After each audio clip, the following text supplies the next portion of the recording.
So I'm going to take some of the lemon and mix together a little bit of phthalo blue. That will give us a nice green. And I'm just looking at the reference picture for help to see which colors would be useful to mix beforehand. So we definitely need a green, and we need a darker color to go in the background. So we might take some of that phthalo blue and a tiny amount of black. Be careful because black's quite overpowering. And we'll mix those two together to get a nice dark shade.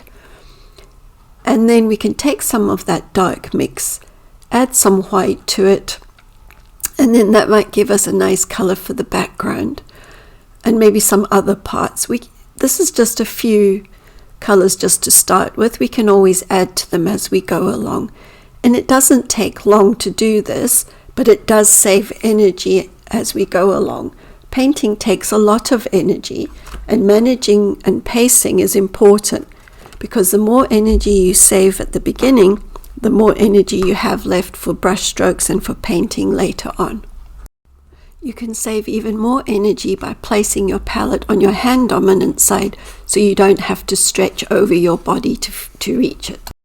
Paper is easier to hold than canvas, and it's lighter, so I had to do these small sketches on some toned paper, but you can sketch on any surface that you prefer.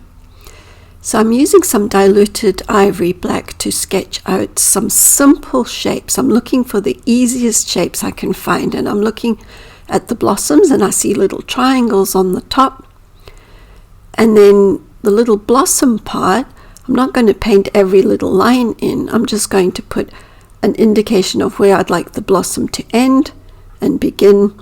Just a little rough sketch, only a couple of minutes to do this, but it will give us some guidelines to paint towards later on.